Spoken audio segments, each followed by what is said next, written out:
you played in high school, right? Was that the first time you played sports, or did you play before that too? Sports have always been a huge part of my life. I started playing football in like the second grade. Most people would rather see a non-contact sport that young. I tried baseball and t-ball growing up, and it just was a little too slow for me personally.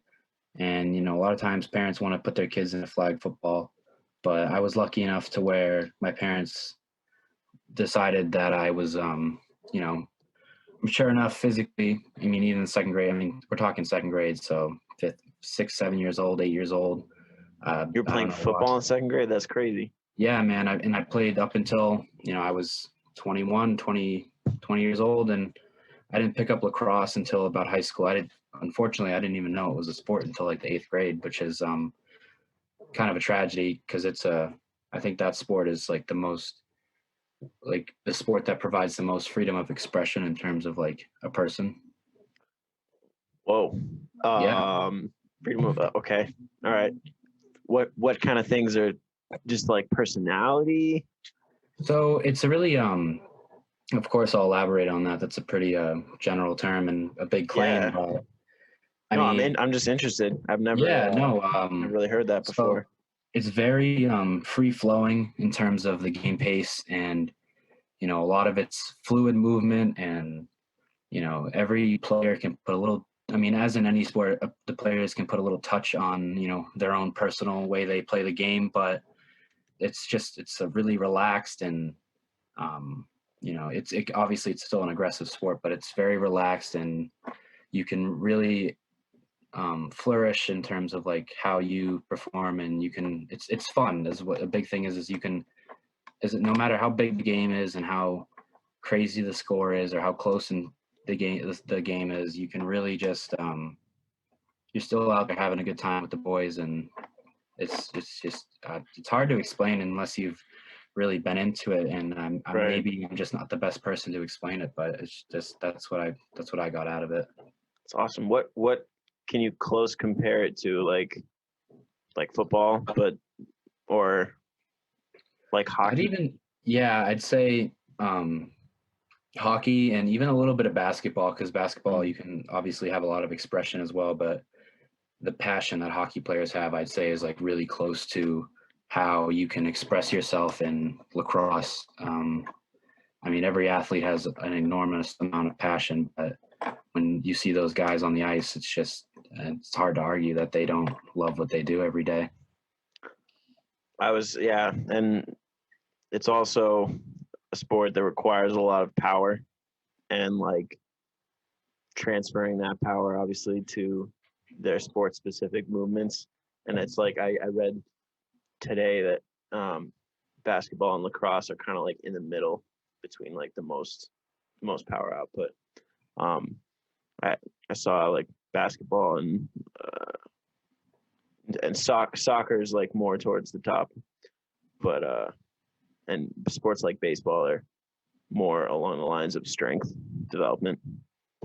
Did you say Yeah, I agree to that. Like, there's a lot of transfer and power and stuff.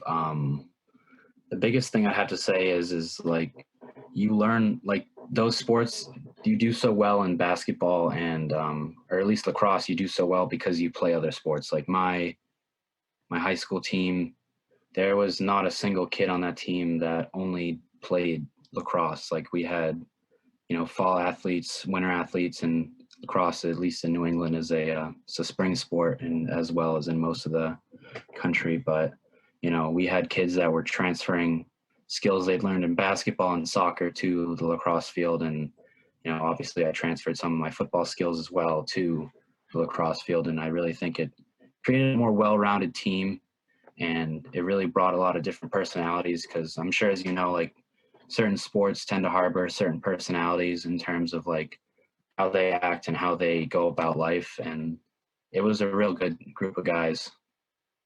that's awesome? Yeah, I guess having multiple different sports as an adolescent is kind of like a blessing and a curse, right? Like we've got a lot of benefits that probably outweigh the risk, but like as you said, they make a more well-rounded team if an individual is playing multiple different sports and they develop these skills that can transfer to different ones, these movement patterns. And then it really helps them to streamline and focus on what they want to pursue through college. But I'm sure, but it also can lead to like overtraining, and there's a lot of other factors that you need to take into consideration, like the athlete's recovery outside of all these different sports and how they're spending their time. It's a big one.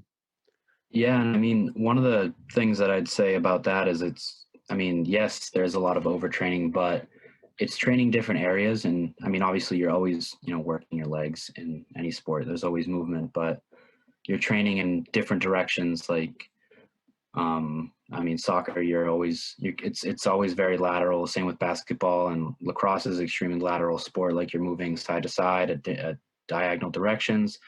And football as well, but football is more of like a north-south like running scheme.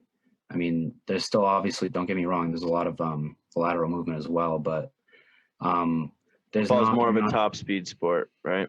Like you're trying to get somewhere as fast as you can, as fast as possible, and sometimes that's not always beneficial in other sports, and that's what makes them different and makes them all great depending on which one you're playing. But yeah, man, it's really interesting to talk about, how they differ, but also how they relate and how you can benefit in one sport by playing another.